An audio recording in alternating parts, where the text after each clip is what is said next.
And if you have extra aerators or bubblers, throw them in. All the circulation that you can will really help. And Gary's gonna take it over. For anyone that doesn't know who I am, I'm the new owner. Hi, Gary with the new owner of Water Garden Gems. I've got a little over 28 years in the horticulture industry, and a little over 30 taking care of koi fish and aquariums and saltwater and all that. So getting into some of this, I wanted to touch base first about the type of ponds that you may have, meaning ponds with river rock in the bottom or ponds that just have liner only.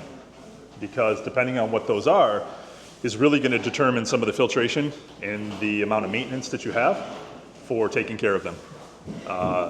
Both, doesn't matter which one, can go south on you and have bad water quality if you have a lack of maintenance or a poor maintenance regimen. So that's, for starters, that's a little bit, we're going to go into some of that as we go along. But I want to get into some of the basics of just taking care of the ponds. So just, that'll be kind of the general layout for what we're gonna go through for the fish health, water quality, filtration, and then we'll sum it up at the end.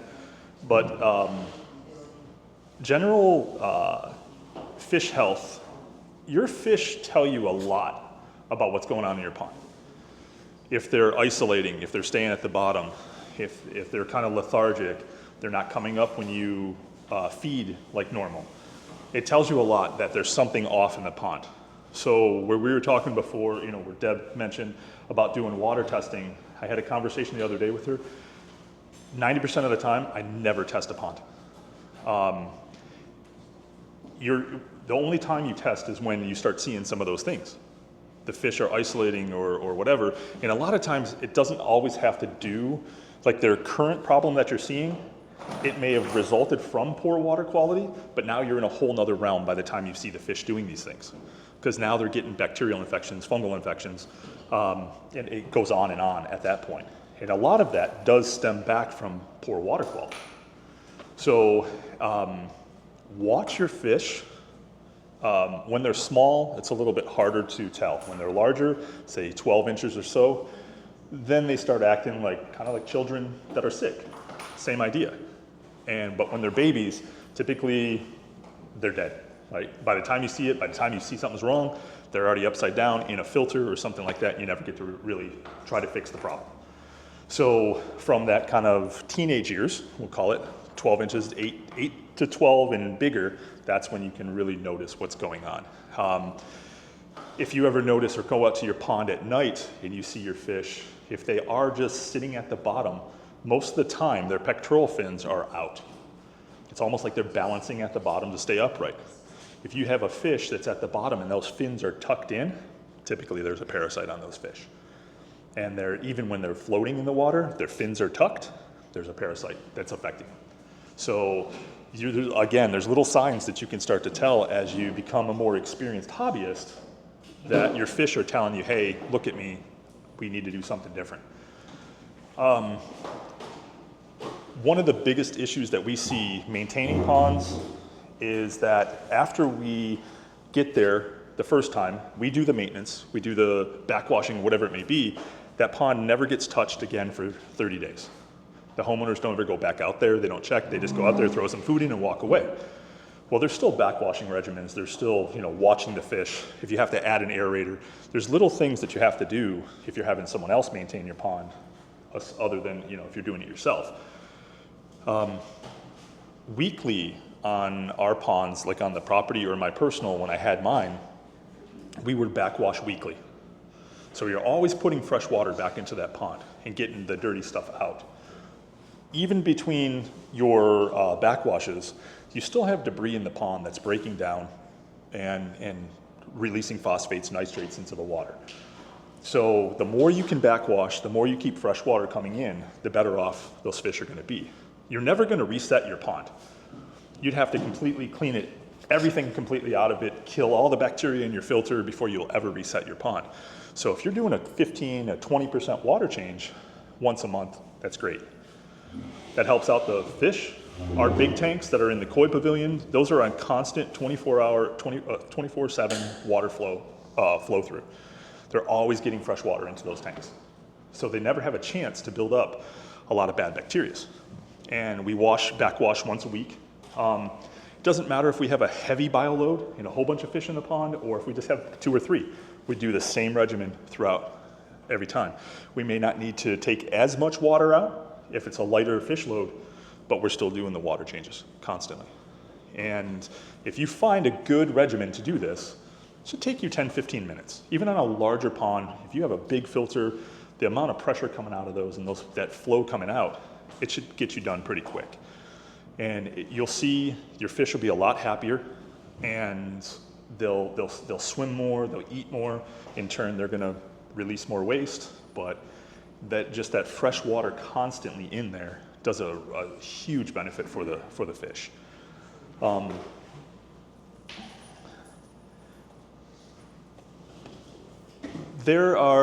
The feeding habits tend to be one of the worst causes to fish health. People overfeeding, and because every time you come up to a pond, when it's been established for a while, those fish are coming up, right? Especially if you're the same person that feeds every single time. Koi fish, they can get to feel the vibrations when you're walking, and they know that a person that's 100 pounds versus 160 pounds, they can feel and they know the shadows. They go off a lot of that. Some people talk to their fish, and they respond, and they'll come up to the top. So every time they come to the top, people are throwing food in constantly. And then that food doesn't get eaten, gets caught into a filter, goes to the bottom, breaks down, and starts bringing down the water quality. So feeding is a huge factor in your koi fish's health. Not only how much you feed, but the type of food you feed. So if we're going to PetSmart, and we're getting the yellow bags of Tetra sticks, and some people have used them for 20 years. It's no big deal because they have the pond in the backyard that's the Ooh Pretty pond, and it's not show fish, or it's not a fish they spent $200-300 on, and the fish have been fine. The difference is koi food is just like dog food. So you get a cheap brand and you get an expensive brand, and it's all based on the fillers in the food. So if you were to go to Tractor Supply and get catfish food or game fish food, it has a ton of fillers in it because it's made to get those fish fat fast. But it's just junk, cornmeal and corn-based products and stuff like that. So in turn, what happens is your fish have more waste and your pond gets dirtier faster. So when we're looking at koi foods, there's typically 3-4 different types. You need a quick grow, a fast color, an all season, or a cold water, or cold weather koi food. You can go and play the game with the companies and buy all the different kinds and all that stuff. But on color food, we found over the last 2 years, a lot of people were coming in and just buying color food. Well, over time, it's gonna break those fish's organs down, especially their liver and everything, and it's gonna kill them because they can't process that color food as good as they can like an all season or a quick grow food. And it's because of the spirulina in it that actually pushes the color up. So a lot of times before the koi shows, people will start going a week or two before the show, start mixing in some of the color food with their general food. It'll brighten them fish up and then back off on that color after the show. But feeding it all year long, if you did 2/3 of a regular food and 1/3 of the color food, or 3/4 and 1/4, then that's fine as well. It's just not as harsh on their system. The all-season foods, it's just kind of like a well-balanced food. You can feed that all year long if you don't want to play the game, or if you're not showing fish, and you just feed it, just a general food. The quick grow, typically that's when they're babies. You're trying to get them to grow up fast. They'll mature in color. It's a higher protein usually. A couple slides from now, there's a couple things for the brands and the amount of protein in each of them, and you can see how much it varies based on the food and what you're trying to accomplish. The proper amount of food, whether it's goldfish, or koi fish in the pond, we go off of if they eat it within 10 minutes and it's none left, then you can try a little bit more. And if it's floating, then you know somewhere between what you fed the first, let's say it's a quarter cup, and that second feeding, right in between that is your optimal amount. If you start going longer than that, for people that have skimmers, surface skimmers, wall skimmers, anything like that, it starts going into the filter system and just breaking down, or it'll sink to the bottom, and now you're gonna get algae problems, you're gonna get lesser water quality. So trying to hit that 10, maybe 15-minute mark max on your feeding is key for maintaining the right amount of food. The effects, what I was saying earlier, the food on the water, it's the fillers. Sometimes if you use a garbage food, you'll see an oil film at the top of your pond, and it'll last for weeks sometimes, because there's no, even your pads, your filter pads or your pressure filters, they don't take that oil off. You need carbon, you need some other chemical in order to break that down. So that's another reason why we use better foods. Koi fish, they're kind of like kids, same way, where some foods they just won't eat. We found that a lot of people say, for whatever reason, koi fish do not like Blue Ridge foods. People will buy them online, and fish just won't eat it. And whether it's something in there, whatever they choose, I don't know. But it's the fish's choice. So, but generally, most of them will go after any food. If you have a deep enough pond, let's say 3 foot, 4 foot, 5 foot deep, it's really good to switch your food between a floating and a sinking food. It makes the fish work or exercise. So if you can mix them together, they'll go up, they'll go down, and they'll get bigger and fatter. So a lot of times you see some koi fish, you might even have a few, where like the front half of the koi fish is like really bulky, but it's kind of a weird body shape. And it's because of things like that, where they just come up and they eat all the time, and they become kind of deformed. Where when you're showing koi, you're trying to get really good symmetry across the board of the fish, really good shapes.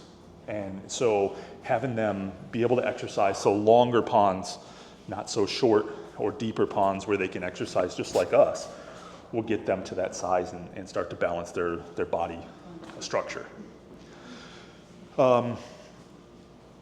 Water changes and general cleaning. Minimum once a month on a lighter fish load. If you have a heavy fish load, where I was saying doing the backwashing, it could be up to once a week. But it's gonna be based on the volume of water and how many fish you have in there. Goldfish aren't gonna produce as much waste, so you don't have to worry about as the water depleting as fast with goldfish. But with koi, it'll go downhill really fast. And then as that debris is breaking down, it's causing oxygen depletion. The heat outside is causing oxygen. It's a snowball effect at that point. So watch your water changes. Like I said, minimum once a month is what we try to recommend to homeowners, at least. How much water? I guess it's going to depend if we're in water restrictions and how big your pond is at that point. So you might have to do smaller ones so you don't get dinged by saws. If you have large quantities, 2,000-3,000 gallons to replace on a 20,000-30,000 gallon pond, because a lot of folks change pools over to ponds, and you try to take 10%, 20% or more out, they start seeing it in their water bill or some surcharges. But typically 20% is a good water change. If you do 10% in small increments across the board, every other week or so, that's even better. It's just constant changing, and that's really good for the tanks. Your general cleaning, getting whatever debris you can out of the pond, vacuuming any kind of sludge. There's always going to be a dead spot somewhere. We try to put circulation jets in, the waterfalls, and good turnover, but you always have some sort of a dead spot somewhere. So keep in mind where those are. Those will be the areas that will breed bad bacteria that can start breaking down over time and lessening the water quality. So looking at cleaning your skimmer baskets, backwashing your filters, washing the pads out in the filters if you have a pressure filter, at minimum maybe every quarter for something like that. Again, you have so much beneficial bacteria between all the surfaces of the pond, so washing that little bit out is not going to hurt anything. Now, if you have bead filters that have a lot of like the K1 or Ultima 2 media, there's no reason to wash any of that because that's the whole central system of a pond. But in the smaller filters, you can definitely wash them out just like you do the pads and things like that. Bioload tends to be another big factor in water quality. So you have a 500-gallon pond or a 1,000-gallon pond, and then people want to put 10, 15 fish because every time they go to their local store, they're like, ooh, that one's pretty, and I want to put that one in. And it's only this big, but it's going to get this big, right? And so we have to be able to say, okay, let's see if we can give this fish away, donate it to the Water Garden Club or the Koi Club so I can put a new fish in because this is the one I really want. So the bioload will have a big factor on the ponds. We notice a lot of people come in and they want to start up a pond and they say, how can I get into this for the cheapest possible? It doesn't go. It never will. Cost them in the long run. It does. It 100% will. So the filter system, the pump size is your whole life support of that pond. If you don't have the turnover, and you can read 1,000 different articles online that will tell you once an hour is good enough. It is when you have 2, 3 fish in a pond and there's not a lot of waste, there's not a lot of feeding or anything like that. And when you have 10, 15, 20, 30 fish in there, there's no way. I mean, we're trying to turn a pond over between 3 and 5 times an hour minimum. So we're using bigger pumps, double pumps, external pumps, pool-size pumps to be able to do this. And that's huge for the bioload. And you can maintain that fish load, but there's still a limit. Based on how many gallons of water you have, you can put Shamu's filter on your pond in a 1,000-gallon pond, and you got 30 fish in it, they're gonna go downhill.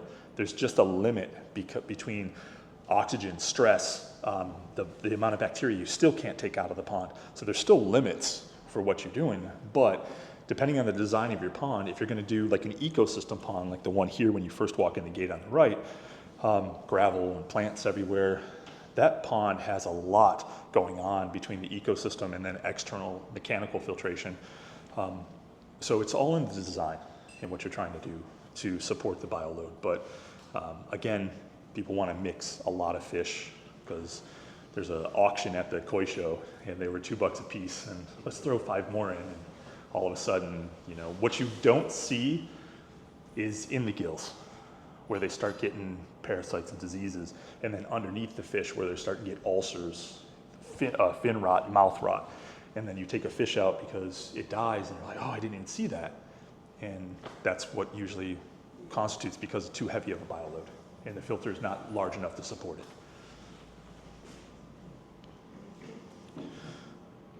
All right, so in the ponds, your general parameters for testing, this is kind of what we would normally go by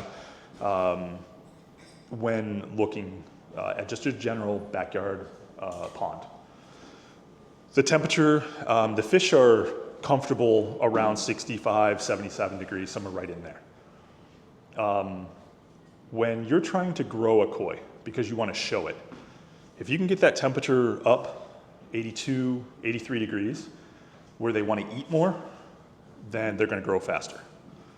So even in the wintertime, when you see, like in Japan, when they're trying to grow fish out for the next season, they'll take a lot of those fish, they'll have them in their greenhouses, not in the mud ponds anymore. Those greenhouses are heated. That water temperature is controlled so that they can feed 5, 7, 8 times a day and grow those fish. So a typical tosai, which is first year fish, koi, you can grow that within 1 year up to 18 to 22 inches. But it's all based on feeding and the quality of the food. So water temperature plays a big factor, especially in the wintertime. When we stop, for here, we stop feeding at 55 degrees. Some people will say 50, it's just keep that parameter. Between 50 and 55, we cut all feeding. It doesn't matter if the temperature goes up, you know, in the afternoon, above, you know, 60, 70 degrees. But if that water temperature stays at 55 or below, there's not an ounce of food that goes in our ponds. That is one of the things in the wintertime when their metabolism slows down. they're not processing that food as fast. So now it's going to break their immune system down the more you feed. And a lot of folks just go out there and say, oh, they look so hungry because they come up to the top. That's just habit. And it's more breaking your habit than it is their habit. So the more you feed in the wintertime, 100% in the spring, you're going to have problems. Whether it's ulcers, whether it's some other bacterial or fungal disease or something, that water quality is going down, the fish's health is going down, and their immune system is like down to zero when it's coming out of the winter. So it's very slow, they haven't built up, they haven't taken in a lot of the nutrients because they're not eating as much. So you gotta watch what you feed and how much you feed for sure in the wintertime. Oxygen's a little harder to test. There's droplet tests you can get for aquariums. There are some digital tests that you can measure oxygen and ORP and stuff in the ponds. Good aeration, whether it's coming from your waterfall or an aerator in the water, it's always helpful. You just got to remember in the wintertime, you want to shut your aerators off when the temperatures are really low, because we want the warm water to stay at the bottom. Because they're going to stay at the bottom and they're going to stay a little bit healthier down there. We're not trying to make the ambient temperature and the water temperature the same. So in the wintertime, typically we'll shut that off. If we have another snowmageddon and we start to ice over, just keep an area open so they can come up and breathe and go back down. But if our ponds ice over 100%, you're going to lose a fish. It typically will cut off the oxygen and the oxygen exchange from the air. So that's one thing for oxygen. pH is the one thing we just don't chase. There's no reason to. Coming out of our aquifers, different areas of town, New Braunfels, San Antonio, we're going to be between 7 and 8, maybe at high 8s. We were about 8.3 here coming out of the well. It's just one of those numbers you can't chase, because the minute you put more in, it changes. The minute you put limestone or moss rock in your pond or gravel in your pond, it changes. So we don't worry about pH. The only time is if it starts to crash. After a rainstorm, the acid rain will change the pH a little bit. If you have an established pond, it's no big deal. It'll mix in, it'll balance on its own. But we have seen Lavernia, they have problems with the water. One gentleman, he couldn't hold any kind of, he was actually down to 6.4 on his pH. His fish were dying off left and right, and he had to add limestone to the pond, rocks, in order to keep it up. We have a well and our pH is like is 9. Yeah, you can't change it is the problem. You'll use so much chemical like pH down or even sodium bicarbonate or anything like that. You've used so much of it. The fish will become used to it. Your challenge is going to be when you put a new fish in, like if you bought a fish here, like I said, we're about between 8 and 8.3, right? It's not a big change going into your pond. But if you went to a pet store and they're running their tanks neutral because of the filter systems they have or whatever, So even like a then 14 tank would be a shock to them. it could be, absolutely. So doing drip acclimation for that, not just floating, but doing a drip acclimator for an hour or so into there, so from your high pH to your low pH, so it raises the low, and then putting them in, you'll have less of a shock to the fish. But I've seen more death in saltwater aquariums and saltwater fish with pH crashes, because in saltwater we try to keep it between 8 and 8.3 all the time. It cannot vary from that. You got that one here So- with a lot of phosphate. Hardness, our well, we just had it tested last week. Our well, it comes out at 600. When I put it through my reverse osmosis unit, I go down to 250. No, I'm sorry, I went up down to 80, and then on my tanks, because of whatever it collects out of the air, it went back up to 260. So on our ponds, again, we can't change it. We have a 2-inch pipe here, and a year later, it goes down to about 3/4 of an inch. There's so much buildup in it. So that's another one we just don't chase. Unless you're running some big purified water system, you're never gonna change it. And if you are gonna run RO water, like say from a water softener, you gotta watch the salt content going into the pond. The fish can handle it, your plants can't handle high amounts of salt.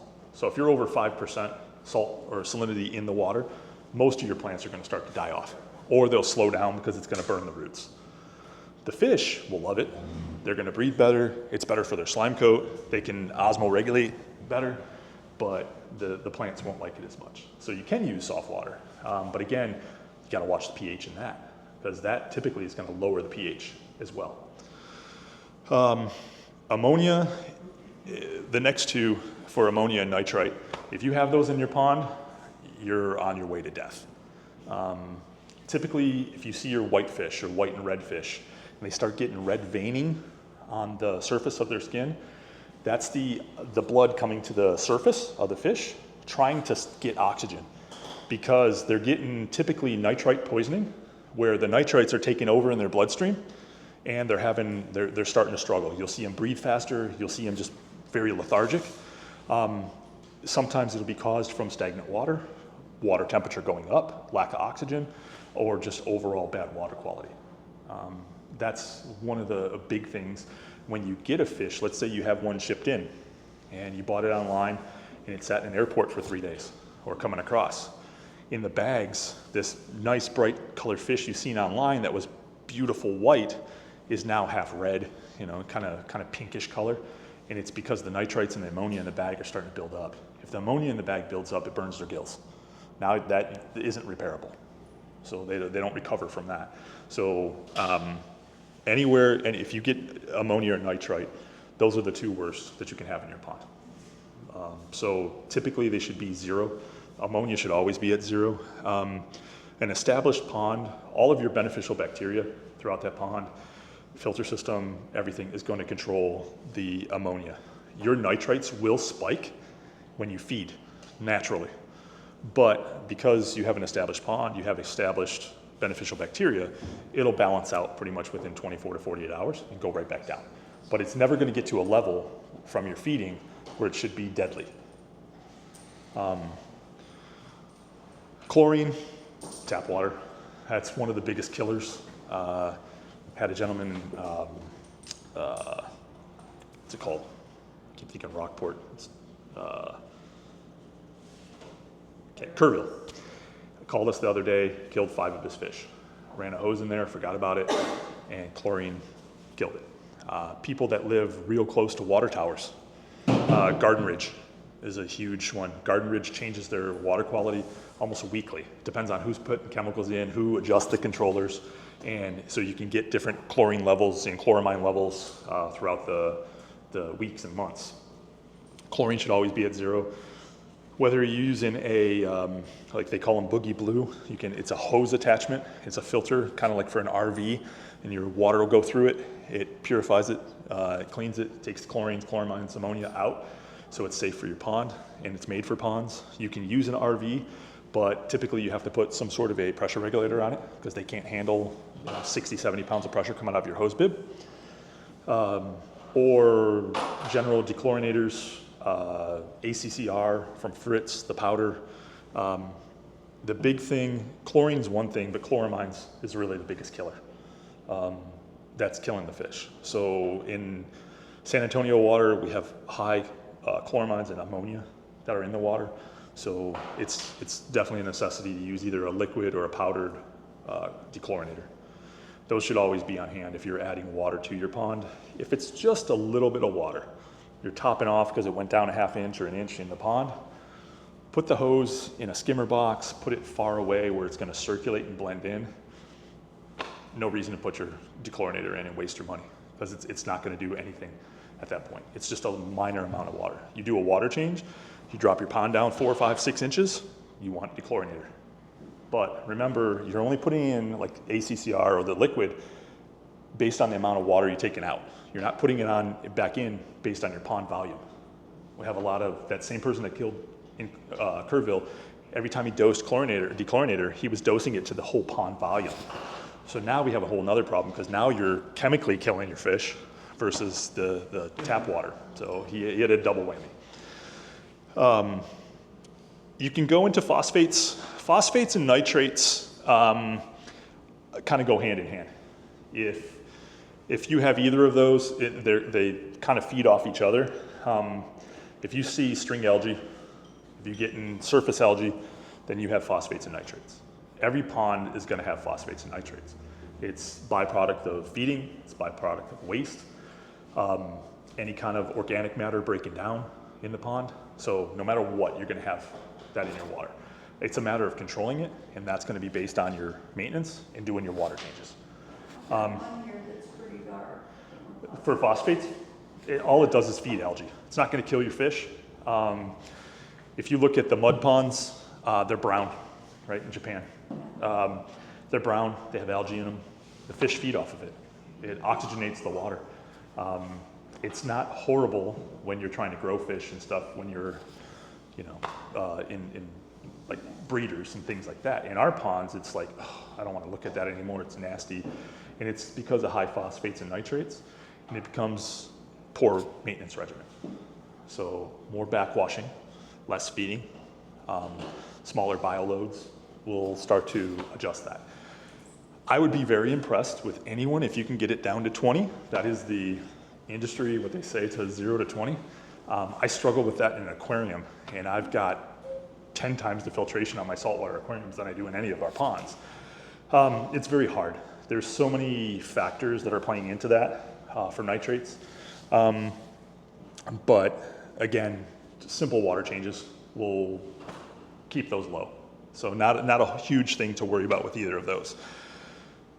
If you really start getting problems, brown, buildup, different, like even black kind of algae, things like that, sometimes coming out of wells, we'll see different minerals. And they'll test out, and then you got to go into some other testing for, you know, iron coming out or copper or anything like that. I can't even remember a time when we've seen anything like that. We see it here. We get weird things coming out of the well here. We have 2 wells on property, and they're basically pulling off the creek bed back here because we're 45 feet deep on our wells. One's 44, one's 45. So whenever it rains and it stirs up that creek, we get like the water color changes, everything just goes haywire every single time. But not something we ever test in ponds. I have a digital test that we run here. It was originally made for pools, and then they also do it for aquaculture. And when we're testing versus using the droplet tests, we'll use the digital tests when they're available. And it's very accurate for telling you exactly where everything is. But again, I watch the fish. That's our big thing with any pond, is as long as they're all swimming, no one's isolating, everyone looks good, and then just the general look at the fish from a standpoint of like inspection versus like, ooh, that one's really nice, right? Look at their fins. See if they got frayed fins. See if there's any kind of discoloring on their skin. You can see when an ulcer's starting. It'll almost look like a bruise on a fish, especially if they're kind of a lighter color, either the yellows or whites, even oranges. And then if you take that fish out, you kind of either bend it or lift the scales, you'll see underneath, it's almost already bleeding because the ulcer's starting, it's already eaten through. And that's when we start getting into, okay, is it bacterial? Is it fungal? Is it parasitic? Now you're at a whole nother level at that point. Can you save a fish at that point? Yes. It's a little harder for treating. Marvin can definitely touch base on that for our local koi doctor now. So the biggest thing is identifying what's wrong, right? Is it a parasite? Is it fungal? Is it bacterial? Typically, you're going to have to do a scrape on the fish, look under a microscope, and figure out what it is. A lot of folks will just start throwing in, different broad spectrum, Pimafix, Melafix, and hoping they're hitting whatever it is. And by that time, the fish is just still deteriorating. So a lot of times we got to take them out, we got to put them to sleep, we treat the wound, clean it, sometimes do an injection on the fish, actual antibiotic. And it seems crazy, like you're treating dogs or cats, but we do. I mean, our local vet here that we use, which is Southern Winds, I had to take a fish to him. So there was a doctor-patient relationship in order for us to call up there whenever we want to get a bottle of what's called Baytril. And there's 2 different Baytrils. One is for dogs and one is for cows or large animal. So we get the one for dogs, and that's what we treat our fish with for infections. And so whenever you can do, just like for us, if we get a shot, whatever was wrong with us is going to get cured a lot faster than pills or anything else. So that's what we try to do with the fish. If it's a wound that's already opened, then there's a whole nother process. Now you're cleaning it, you're packing it, you're putting different bio bandage. There's all kinds of different things you do with that. That's a whole nother slideshow. Filtration. That's the key to all of this. There's a lot of different types of filters that are out there. A lot of folks on budget, wanting to be creative, just handy in general, they're going to go to the DIY route, and there's a right and a wrong way to do that. The bead filters, we see a lot of those now. We use a lot of them on our ponds that we build. Those tend to be the easiest for maintenance, and there's just not a lot to go wrong with them. They're very basic. Drum filtration, that's one of the more advanced. Typically when you have drum filters, you're also pairing them with like the Baki showers. I'll get into that in a second. The drum filters are self-cleaning. So there's almost zero maintenance to them. Once a year we go in, we shut off the pumps, we vacuum out the bottoms because there's some sediment that collects at the bottom of them, and then turn them back on and walk away. There are nozzles at the top. Sorry, I don't have a pointer, but there's a little spray bar at the top here. That is a self-cleaning mechanism. So what happens is those drum filters typically are 2 chambers like you see. When the one chamber starts to come up, it triggers sensors. And those sensors then trigger an external pump that turns that jet bar on, and it cleans off that drum. And there's a tray underneath the drum that all the debris goes into, and then it just washes out into your garden, into a drain, or wherever it is. So it's completely self-automated. Crazy expensive for the filters, but they will polish your water like no other filter. Absolutely, where most of your people that show really high-end koi, that's what they're running. They're running big RDF filters, rotary drum filters, along with Baki showers. And because the cleanliness of what it does to the water and the amount of oxygen the Baki showers put in, they're amazing. General pressure filters, we sell the Pond Max, we sell Awasa, and typically there's some sort of bio balls at the bottom in the Pond Max, like it's showing there. And then you have the blue and yellow pads. There are discs between those pads. When you're backwashing, you turn a handle, and that disc wipes the pads clean of the debris. And then there's the backside is a valve you open, and you can put a hose into a garden bed or whatever you want to use that water. Better than any fertilizer you're going to buy in the store. It's all fish poop and fish waste, and it's great for gardens and everything else. Those are super simple. For the small backyard pond, up to about 3,500 gallons, they work great. They have UV filter or UV lights in them. So the larger one, the 7200 Pond Max, has a 55 watt UV. That's good almost to 10,000 gallons. So you have mechanical and biological filtration going through with those. Typically moving bed filters, you're adding these in addition to some sort of mechanical filtration or other filter you have. Yes, ma'am. The moving bed filters. Yep. Those, can they be put, is that a different system to the bead? Yeah, that's what I was just saying. Yeah. It's completely different. Correct. So your moving bed filter, let's say at the time you built your pond, budget only allowed for a 4,000 gallon hour filter, but you really needed a 10,000 gallon hour filter. So instead of adding a second filter on there, which would cost you triple the amount of money to then adding a bead filter, all it is you could take a barrel like this, push water into it, have gravity fed out of it, put media inside of it with an aerator at the bottom, and let it tumble. And all that media is now collecting more bacteria, more beneficial bacteria, and it's allowing you to have more volume of fish or bioload in your pond because you just extended your bioload and your amount of surface area.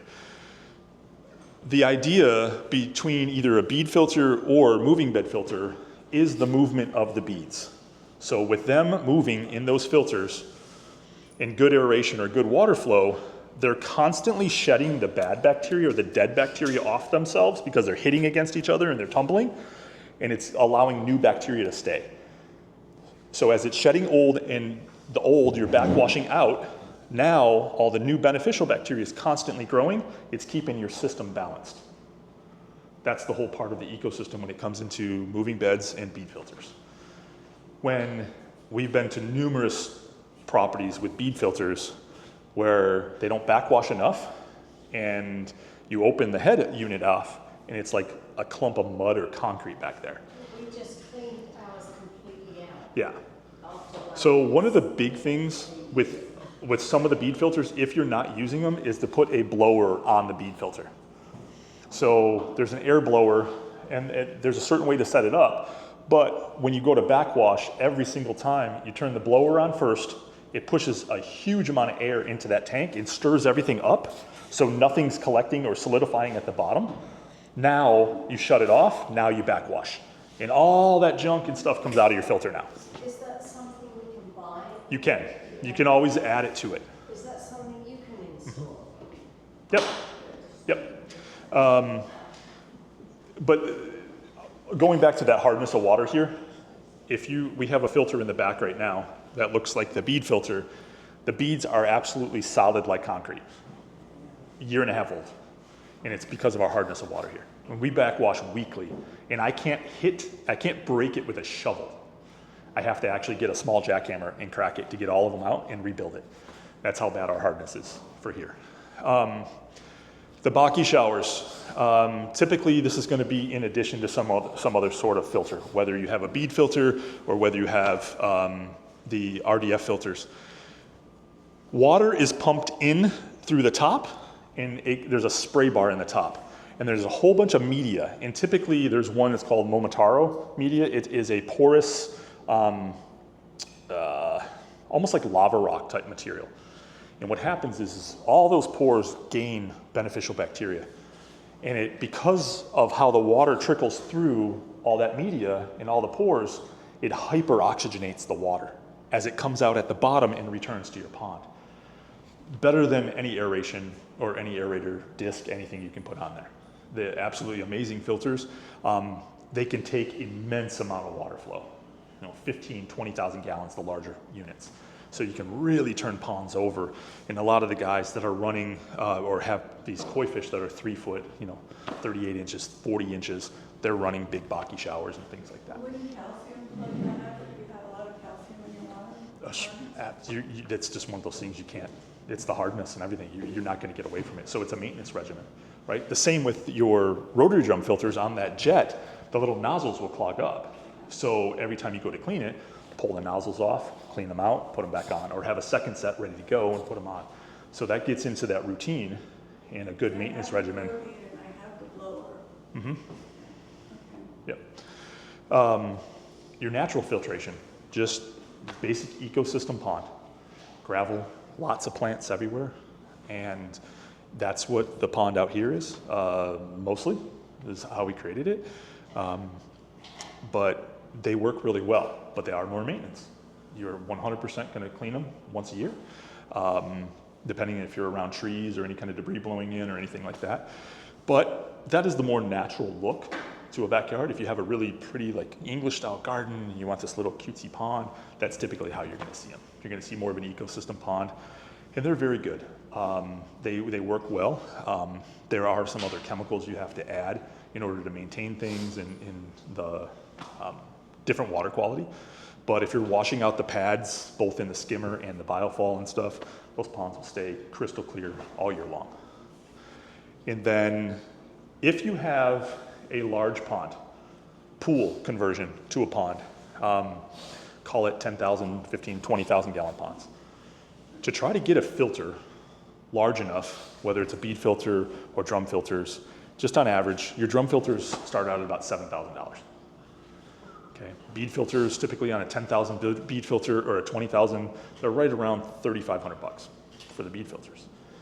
Well, if I create a bog 35%, 40% of the total surface area of my pond, that bog will handle every bit of filtration on that pond.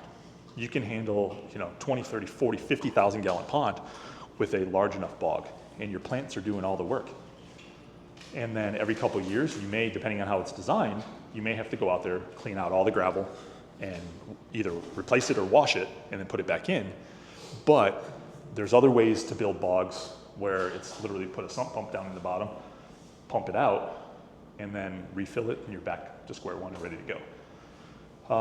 Yes, ma'am. How much did you say it needed to, like what percentage of your pond needed to be? Typically about 30, 35% is minimum for a bog of the surface area. When you're getting into recreation ponds and you want to swim in your pond or something like that, you want to go higher. You want to go 40, 45%. It's going to make it a lot safer. You're going to create a better balance. If you happen to have any kind of chemicals on your clothing or anything, that bog's going to be able to help balance that water a lot faster. So having it be larger. Not only that, but it looks more natural. So you can have them as, they'll call them wetland filters, they'll call them bogs, they'll call them recharge zones. The bottom line is on a bog, all of your water flow is coming from bottom up, so that it's going through the different layers of gravel, it's going through the plant roots, it's coming out nice and clear and flowing back into your pond. That's the correct way to build the bog. We were at a school in Austin, they ran the water over the top. Doesn't do a whole lot. It'll build up a lot of bacteria within the water column that's sitting in there, but it becomes really a sediment chamber at that point because all that water flow, it's going over the gravel slow. The particles are just settling on the top, and the minute something touches it, a bird, animal, the human, all that debris goes right back into your pond. So you really want to come from the bottom up when you're doing the bogs or recharge or wetland filters. Best, most common filters that we'll see are the pressure filters and the bead filters here, unless it's the DIY. On the DIY, typically you're going through, it's kind of like a bog, where on a bog filter, we have a larger gravel, then we have a smaller gravel, and maybe even a third, like a pea gravel at the top. So it's going through different layers. It's catching larger debris, medium debris, small debris, polishing the water, and then coming out into your pond. The DIY does the same thing. We've had people use lava rock. Pea gravel does not work in there. Pads, whether it's a rolled media or the polishing discs for floors, because you can get different sizes. You can stack those in there. They're kind of a pain because you got to take them out, you got to wash them and everything, but they work well. And just like for polishing floors or different media for ponds, they can come in different densities. So it's a cheaper way to do it versus buying actual media that's designed specifically for a pond and labeled for a pond because they jack the price up double. So that's a good way to save money. They last just as long as any other media. As you come down, your last filter tends to be the one that's going to be gravity fed back into your pond. That's the one that we put the moving bed filter in, because that's all clean water now. Your pond water's already gone through 2 different filters. Now it should be fairly clean. So by the time it gets to all this media, you're not collecting a whole bunch of sediment anymore. Now you just want bacteria. So inside of the pipe that goes back to your pond, we drill little holes in that so the water can get in, but the media can't. And now you got all this clean water going back into your pond. Now you've had the best of both worlds where you have mechanical filtration and biological filtration, and they work really well. It's a matter of sizing those properly to your pond. So most ponds average 1,500 gallons, 2,000 gallons on there. On the 55-gallon barrels, you can get away with 3 barrels on something like that, no problem. And it's all gonna be, I got 5 pads in here, I got 10 pads in the first barrel. Right? If you got more pads and more filtration for that water to go through, the cleaner it is coming out. Yes, ma'am. For pads, I'm a quilter, so I have the cotton batting, and I use that really filters out. But It does. It breaks down a lot faster. We use that for aquariums in our saltwater tanks, and it lasts much longer than it does in a pond. That material just breaks down a lot faster. So that's why we tried to look at using like the floor scrubber pads. A lot of times you can go to a janitorial company. Get a box of 4, 5 pads in there, and you can get the different densities depending on whatever you're trying to do, and it does really well for those. But any of the thinner, kind of softer cottony matting, it breaks down fast. It doesn't catch as much debris. It'll back up your pumps real quick if, let's say you do have it in a box or some sort of a barrel. Because it packs in so fast, you could start overflowing things. So it's just a choice. If you've got a good maintenance regimen down with what you're using already and how you do it, then it works. But if you want easier maintenance where you're not working so much, then there's a couple other alternatives you can use that will help.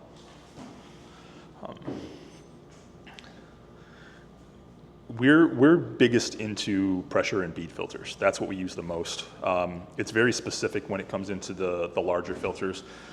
We'll maintain or help build a DIY, but typically we don't ever recommend them. They're a lot of maintenance when it comes into those. The bog filters, they're pretty. That's the big thing. Adding the plants, you got color all year long from the spring to the fall. It's one of the best ways to balance your pond. The pond on the side of the store in the back, between the 2 ponds, it's almost 20,000 gallons. That bog handles everything. It's just one big pump on there, and everything else is filtered by the bog, and the water stays crystal clear all year long. So a few plants, there's lilies in that in the pond, but the bog has hundreds of plants in it, and we just let it go wild. So that one's really good. Could you do hydroponics in that bog? Could you? Sure, absolutely. That one's shallow enough, you could. Yeah. Usually 2, maybe 3 inches of water, that's all that's in there. So you're not gonna drown out your plants. You don't want much more than that if you're gonna try to grow, tomatoes or any kind of lettuce. Lettuce, you really need a little bit less water, but sure. Do they make, on the different levels of gravel, do they make sacks where you can move the sacks out instead of shoveling it out and doing too much labor? Where they're, in a plastic sack or something where you can... Yeah, you can use sandbags, right? You can use a sandbag. The water's still gonna get in it, but you're gonna collect more bacteria on the outside, and over time, the material's gonna break down. So you're gonna go one of the years, try to take it out, and it's just gonna fall apart in your hands. Yeah. Most of that isn't made to be underwater. So Plastic mesh, some kind of plastic mesh. yeah, that goes into the design of the bog, right? So Aquascape builds their wetland filters with aqua blocks underneath, which is like a milk crate, Right. and then a mesh, and then you start doing your gravel. But the benefit to building like that is that there's what's called a snorkel. So you have a snorkel that goes down, and then they call it a centipede down the center, which is at the bottom. Your water supply is hooked to the end of that centipede. That's where the water's coming in, and it upflows through that wetland filter. The cool thing with that is you can take a sump pump, put it down that snorkel, pump that whole bog out, and then fill it back up and go on your merry way. You may still have some dirt on the top, but typically when you're pumping it out, you're hosing off the top of the bog and letting it all wash down into there, and then you just pump it out, and now you're not exchanging gravel all the time. The downside is the cost up front, right? You're every bit of triple the cost because you got blocks in there, you're not just doing PVC pipe. So now you have all these aqua blocks, then you got the snorkel, so it's a lot more money up front. And typically on those, you're going 5 foot down in the ground. So those wetland filters, they're big, and they're made to sustain a lot of waste in a big pond. You can do smaller, right? It's all in who's designing and how it's designed, but you can go 2 foot in the ground, 3 foot out, whatever, so you save on some digging. But the bog is always going to be your best choice for large bodies of water. On small ones, it'll buffer your water. It takes particles out, fine particles out of the water. So at night when you turn your lights on in your pond, you see all those floaties in the water column. The bogs will help with a lot of that, depending on, again, the design of it. So it helps polish the water a lot. And the amount of oxygen it adds to the water because of the plants that are in the bog is immense. So you're not using as much power because you're not putting aerators in when you have that. If you have an acre-sized pond, you're probably going to use an aerator. But your small, everyday backyard pond, you put a bog on it, good pump turnover, it does just fine. Gary, I have to leave in a minute, but I have one question for you. Shoot. Not related to filters. You said earlier about you sometimes get an oily film. Is that from the food? A lot of times it's from food, yes.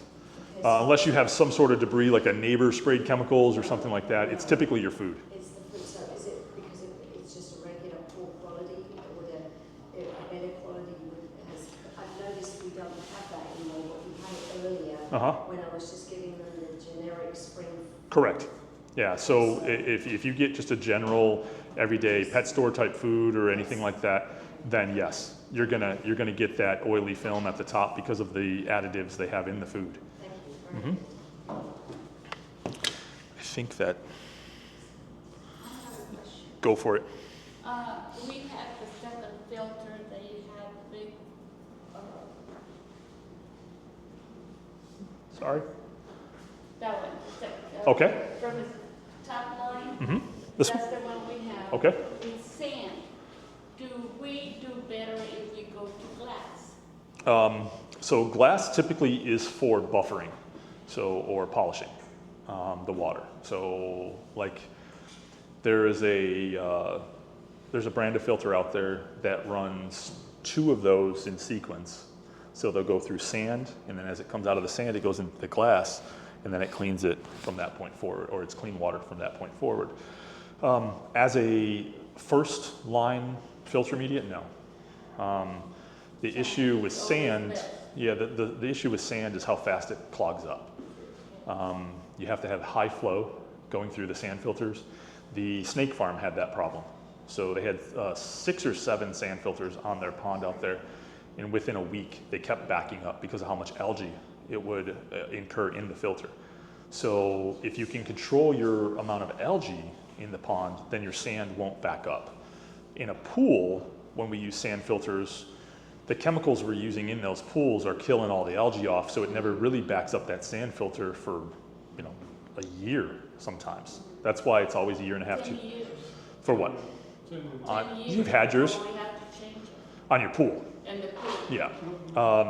So again, the chemicals help with that, but in a pond, totally different. The algae, because even though your water may look crystal clear, you may still have some algae in the column that will plug up that sand. So UV lights on it, making sure you have some sort of UV that's sized to the pond correctly. In your case, backwashing is your best friend. I mean, the more you backwash, the better off that pond, and that filter will stay. The regular silica pool sand, it works really well, but the filter has to be designed for a pond. Everyone that we've ever tried to change over, like convert a pool filter because it was $75 on Marketplace versus buying a $2,000 filter, they just don't work. The head units that are on them for backwashing, the holes in them are different sizes. They're meant for pools, they're not meant for ponds. Trying to change media, typically you have to change out most of the media when the people do that, and you gotta go to like a K1 media or K2 or something like that so it doesn't get through those holes. Pool filters just function differently than a pond filter. They don't keep the ponds as clean. But if you're running a sand filter on a pond now, you're saying? Yeah. Yeah, I've got sand right now. Mm-hmm. But I kind of like the idea that we didn't have to change it as often. Yeah. But if it doesn't work, it doesn't work. Do you know what brand of filter you have? Do you know the kind of, other than looks like that. Okay. So there's a possibility that instead of using your sand, take the sand out if it was meant to be a pond filter, and you can change it out to a moving bed media, which is like I said, the K1 media is the most popular, and you won't have to change it at all as long as you're backwashing. I like that too. Yeah. So it just depends on the size of its 2-3 cubic feet, of media, whatever you need, and then adding in that K1, and then there's no more sand. That sand is heavy, and it's hard to dispose of and everything else. So, Yeah. yeah. I'm not a fan of sand filters. Large saltwater aquariums, things like that. Like when I'm saying large, I'm talking 4,000, 10,000, 15,000. They use sand filters, but not in koi ponds. It's just too much work. Thank you. Uh huh. Does moss fall in the category as algae? No, No? totally different. And so where are you? Are you talking about on the rocks? Yeah, the rocks is building moss. Like on the moss rocks? No, Yeah. that's good. I mean, Okay. yeah, with your case, I know your pond, so Yeah. yeah, we want it because you have the moss rocks, so you're getting lichen, you're getting moss on there and everything. That's a good thing. Moss, algae, normal algae will act as a filter feeder, and it clarifies. Like you can have hair algae in your pond, and it looks nasty, but your water will be crystal clear Yeah. because it's eating all the nutrients. So the moss will act the same way. Whatever it touches, it's going to eat nutrients. It's just very minimal for your pond. That's all. Small particulate matter in my water. Mm-hmm. I mean, it's like it's not being filtered enough through my system. Do I go with a finer filter material? Well, you were saying that the other day, but you're running a drum filter, like a true drum filter like that? Yes. How many? How many drum filters? How many what? Drum filters. Say it again. Is it drum filter? Yeah. So is this your filter here? No. Okay. You're running this one. Gary, go back one slide. One or two where we had the filtration. That's exactly what we got. Okay. So you just have a bead filter. That's there. Okay. With the UV. With the UV. Okay. And then we have the bucket in the back of the waterfall with the several layers of mesh. And then we have 2 bottom drains and 2 skimmers. Right. The water's getting, we have horses, so there's dust. Sure. You need to have something like a sea filter or something like that on there. No, your media pads that you have in that biofall at the top, it will catch sediment, but it's still going to let some through. Correct. Okay. So you either go to a biostep filter where you have this. It's like a trough, right? And there's different sections, and there may be 10, 15 different pads in there. And they're going to be all different densities as it's going through, okay? And then once it comes out, now it's buffered that water because you want to go to a super dense pad at the very end because it's catching all those fine particles and then it goes out. Or you go to a sieve filter, which acts kind of like a drum filter. It acts kind of like that, where the sieve filter has this screen, it's a mesh screen, and the water is pumped through that screen, and all those fine particles, depending on how many micron mesh that is, get caught in that. And then it, Put that behind the waterfall? I'd have to see it, because you're gonna have to run a pump into it. Ideally, you want a pressurized one, because most ponds aren't set up for gravity fed. So you want a pressurized sieve filter, and that's the way to start catching a lot of that floating debris. Do you see it just at night, or are you seeing it during the day? So my guess right A now, layer like this on the bottom of the pond, and I've been vacuuming. okay, my guess is either your pump isn't sized correctly for the filter, but something's not turning over enough, or the media in that filter is clogged, but something's not catching or keeping up with something in there. Because if you're running a bottom drain, that is one of the most efficient ways to filter and clean a pond, right? We feed like crazy on those 4,000 gallon tanks out there, and I have that bottom drain, which is a 4-inch bottom drain. They're crystal clear, and it's all based on weekly backwashing, and that media actually catching and doing what it's supposed to do. So, have you opened up the filter and seen inside? Oh, yeah. So, is it Pretty clear. pretty clear? We've got bioballs. No mud, no stuff. What brand filter? What brand filter? Whatever flavor that one is. Okay, Just like that. so it could be Aqua UV, which is Ultima 2. There could be, It's old though, it's like 12 years. yeah. So I mean, it could be. I've got the blue bio beads in it, okay? That's, yeah, bio, whatever. And how big is your filter? That's one of your problems right there. That's your problem. Yep, that's one of your biggest problems. So we talked the other day. That's why I said take a picture of it, send it to me. If you've got blue bioballs in there, Yeah. they're garbage.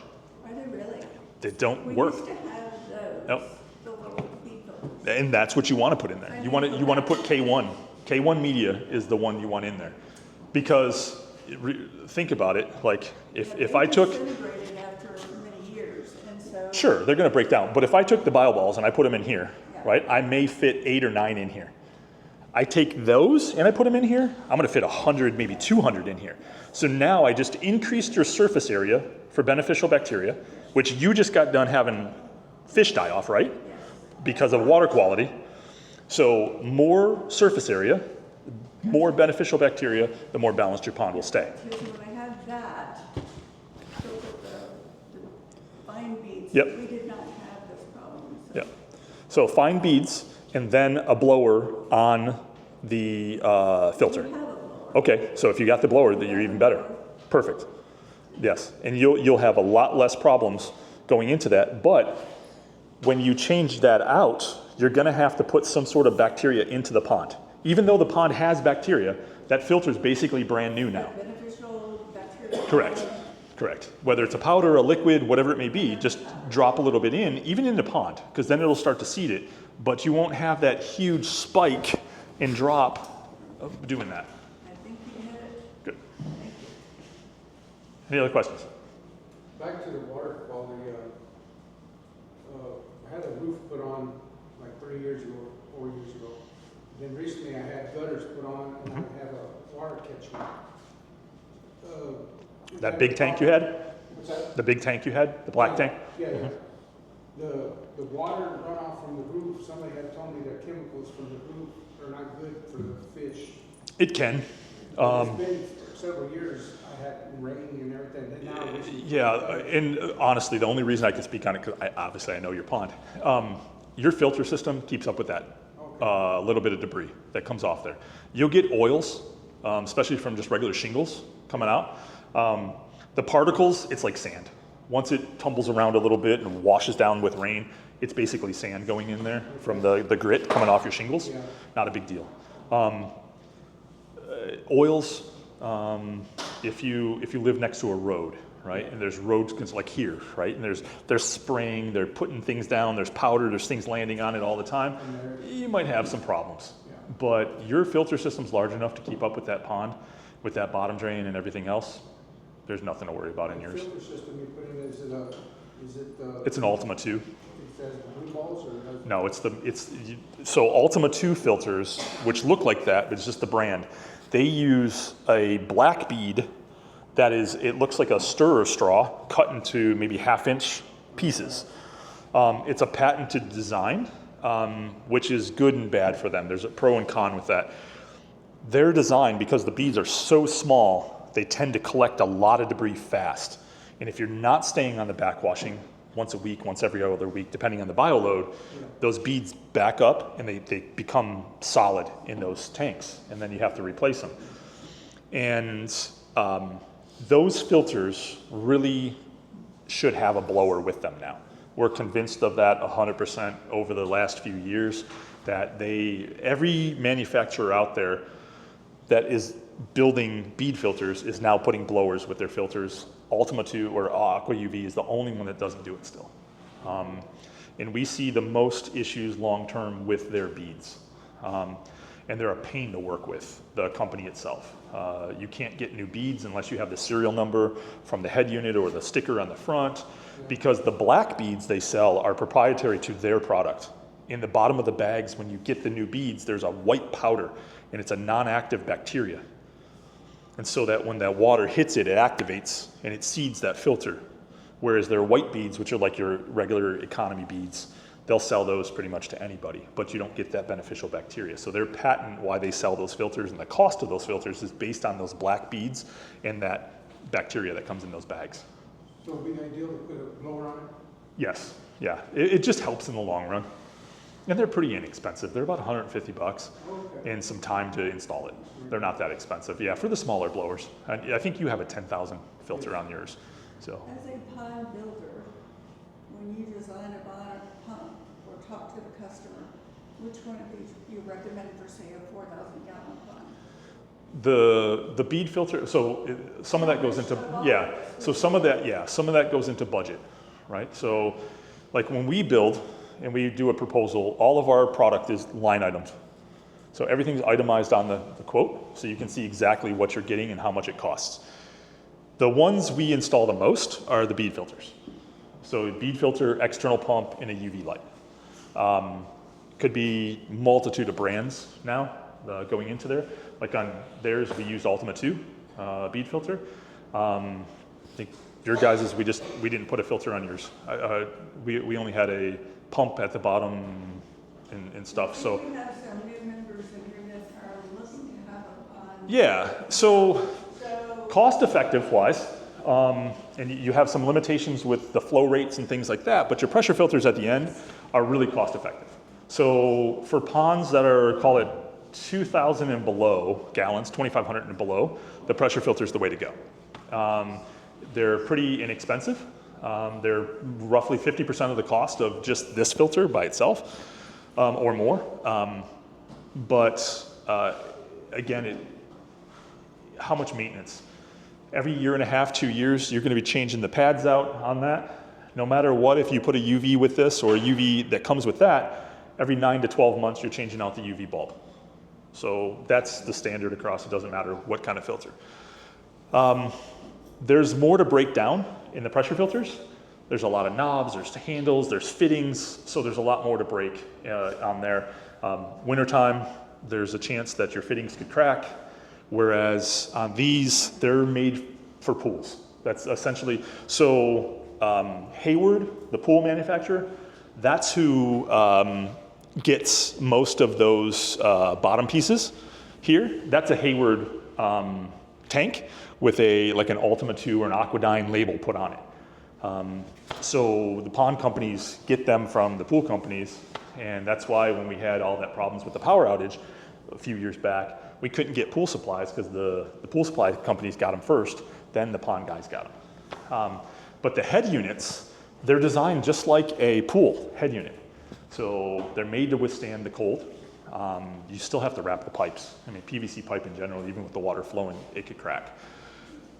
But to get into a standard pond, 4,000 gallon pond, with one of these filters, a UV light, and a pump is typically about $5K, right around.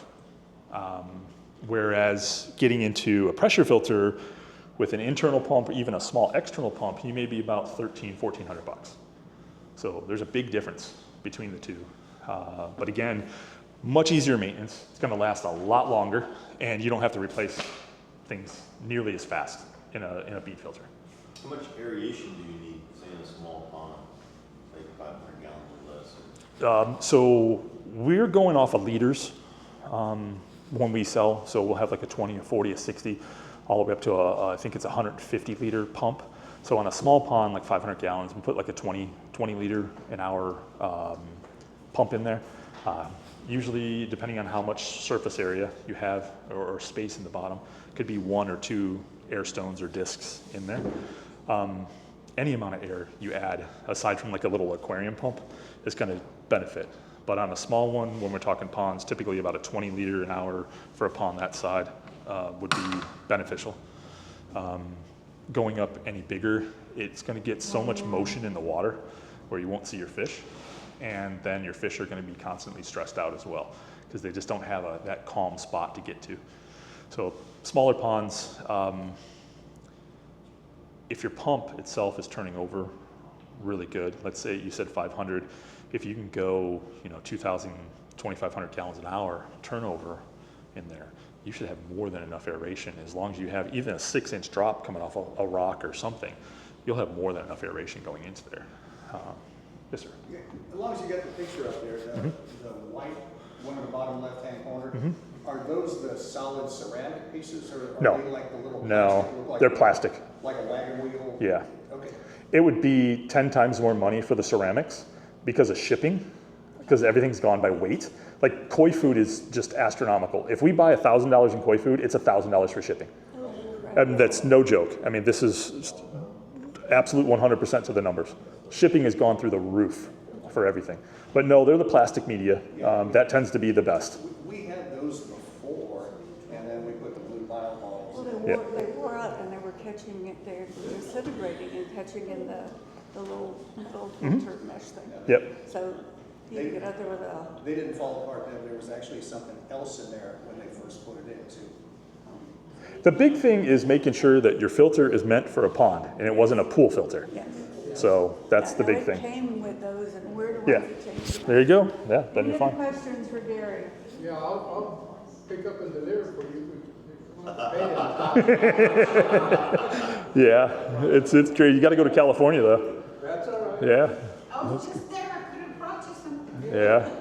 We've switched vendors 3 times now on koi food, and it's just through the roof. And so we're trying to get better pricing on it. Like one of the brands, they will private label for us, where it'll say Water Garden Gems on there, or we can get bags with no labels at all, which drops a bag $15 per bag for us. Be able to do that. So we were doing that in order to save, and then they stopped doing the general bags because what was happening was at their factory, the different types of koi food was getting mixed up in the factory. So they didn't know if it was a quick grow or a fast color, and so they stopped doing that. So yeah, I mean, we've been trying to save, ultimately it's, we're always looking for profit in what we're selling, but to the consumer is what we're trying to do. So it's crazy. And when you, Color-coded the bags. what's that? They should have color-coded the bag, or the bag. Yeah, so most of the foods come from Japan. Yeah. Okay, even from the brand we're carrying, usually in the store, the Seaside Aquatics, he has a factory in Japan. And so he ships them by containers, bags over there. So thousands and thousands of pounds of food they ship over. But there's no one, even the Nijikawa stuff, I mean, we're having problems with, let's say you order, 5 of this, 10 of that, whatever. It comes here and then you're missing bags. And he didn't ship all the bags or whatever. So it's great food, but again, your common everyday homeowner is not buying a $140 bag of food or a $130 bag of food, right? They're still in that $60, $70 range for what we're trying to sell and still trying to be economical for that. But the higher end koi foods, if I had more customers that came in to buy the higher end stuff, I'd bring in Nijikawa. I mean, we're a dealer for him, I just don't bring it in. So we try to stay with the Seaside, even the Haifeng. Haifeng went up because of shipping costs coming across, and that's what the store had carried for years. But it 25, 28%, something like that, it went up above the other foods. And so when we start comparing foods, I might have taken that off there, I'm sorry guys, I was gonna show you that. It'll only take like 3 seconds if it's on here. Deb, there it is.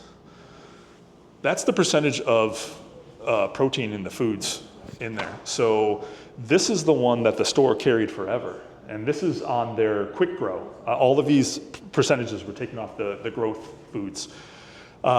Seaside, we went with them because of the price and because of the quality, and they weren't using fillers. And so Nijikawa, hands down, across the board, will make your fish look the nicest, grow them the fastest. This guy's got miracle stuff in that food, but it's super expensive. And then same with the Sakai Hikari, very good protein content, but another very expensive food. Good for when you're growing out the fish. These two are the normal kind of everyday, and there's, what's the Pond Guy, I think, sells food too online. There's a couple different other brands. And you don't want anything with less protein than It really just depends on what you're trying to do. This is the average. These brands are really good brands across the board. I wouldn't matter, like if just your everyday standard backyard koi pond, it doesn't matter which one of those you went with. You're gonna have good success. The only one, like I said, sometimes I've had people say that their fish just won't eat the Blue Ridge food. Look at people that are feeding Tractor Supply catfish. Which, they're getting a lot of debris though. Okay, so if you look, because there's 100,000 gallons of water on this property between the sales tanks and the ponds on the ground. If I spent $80 a bag, $60 a bag on this food, and I fed every one of these fish twice a day, every day of the week, go broke. We use Tractor Supply game fish food for the ponds out here. Sales tanks, we use the good food for those fish. But on our fish that stay on the property, it's just maintenance. It's backwash Right. to keep the levels down. So What But about the food they call all season? that's just a general lower protein food. So You can use it all year long. It doesn't matter. It'll feed your fish. It'll keep them healthy. It's got a balanced like lower amount of protein in it. So it's fine to use. If you're not trying to grow out your fish, use all season. But when you're trying to grow the fish from, that first year, second year koi and get them fat and show them, then you're going to use a quick grow because it's got the higher protein, it's got more additives in it, beneficial additives to it. And again, if you're trying to show, you got to go to a higher food no matter what. Excuse me. Either the Sakai Hikari, the Nijikawa, and there's a few other brands out there that are really high foods. But some of them you can go $200 a bag, and you got a good amount of fish in your pond. I mean, that might last you a couple weeks. So, but I got a question on UV. My question, I know somebody who gives their koi soldier fly larva. Is that good or not? that's fine. Koi are scavengers. Typically they're vegetarians, right? So they're going to go after more, like they eat your plants. You see, you try to put lilies in some ponds and the koi just eat them up. That's normally what they're going to, but they're scavengers. They're like a carp. So they'll go after every larva, a mosquito larva. They'll go after baby koi, eggs, everything in the pond. It's not going to hurt them at all. It's protein. Mine likes So. pasta. There you go. Yeah. Yeah. Do you have any suggestions for raccoons eating your fish? Net over your pond. Typically it gets. Net too. What's that? Yeah. Traps. Then the other one is the sensors. 22 is what I'm using right now, but Yep. I'm about to go to 20 years. Yep. That or sensors. You can do the water sensors, but they'll get used to it. Like people try to use the fake owls and stuff like that, but when that raccoon knows that owl hasn't moved in 6 months and it's been in the same spot, they know it's. We have numerous statues of different kinds of birds in the pond. And the raccoon comes by and says hi to him, and then eats your fish. They're very smart. Yeah, so we catch them on cameras here, and where we have the lids on the tanks, they'll reach into the lids, and you can see them just fishing around in there, trying to grab them. We just finished our pond, and against my better judgment, went with the plastic or whatever liner. When I first did it 10 years ago, I did it with waterproof concrete, Mm-hmm. like swimming. And it worked good. But they like to eat big chunks out of it. Yeah, the big thing with design on the koi ponds, it's all in the design. So when you guys are going out, you see the pond on the left right by the gate. I've never lost a fish out of there. And you'll see there's areas of those shelves that are 6 inches deep. I've never had a raccoon. I've got tons, 6 inches deep on the shelves around the perimeter. The difference is the rocks that are around that top edge, they're 8 to 12 inches above that water line. So what happens is that raccoon, when he comes up onto that rock, he can't tell if that's 6 inches or if it's 2 foot. So they don't step off there and try to get the fish. So if your perimeter rock is higher. That's where I got the rock versus Yeah, we the went like that. Correct. And then I have a gadget that refills the water out of it. For autofill. Autofill, which helps. Yeah. But they were so clever, they pulled the hose loose, chewed the hose through, and then the water, they emptied out of my pond. I was moving water from one pond to another. And the water emptied out of it during the night. And then they got in there to get all your fish. They waited. They had Sure. fish in 2 inches. By the way, of water. Gary does build ponds, repair ponds. I got one Is, toy. You might be One able to- left? One left you had? One Yeah. One left. And she had, it's in a water trough that you get. In the house. In the house, true. And we locked the door and somebody tell me, Don't "Hey, you we'll have like pick a that up." river? They're so smart. River Yeah, we have actually a waterfall going down to four ponds, stepping down. Yeah. So I get my air in the water by the waterfalls. Yeah. And Good exchange with that. 2 horsepower pump pumping it through one of those filters. Mm-hmm. And I haven't done anything to those filters for 10 years. I've got to do that now. And I've been through 3 UV lights. I don't know why my board was bad. That's typical. If you don't stay on top of the seals in the UV lights, and the rubber seals, or greasing them, they'll break down and then water gets into the element and blows up the UV, and you got to replace it at that point. Anyway, The new one has a cleaner of sorts. You have an aqua UV with a scrubber inside, a Yeah. little round handle to pull out in. Yeah, that's an aqua UV. Yep. I don't know if So, that's gonna do any good. well, it does, but what you have to watch out for is where that stainless steel rod comes out, there's a seal right there. And if you don't keep grease in there, it will harden so that when you go to do that and then close it, it'll actually start leaking and dripping out there. Yeah. Thank you. Yeah. Okay, we've run over time. I want to thank Gary again. He's You're welcome. absolutely wonderful.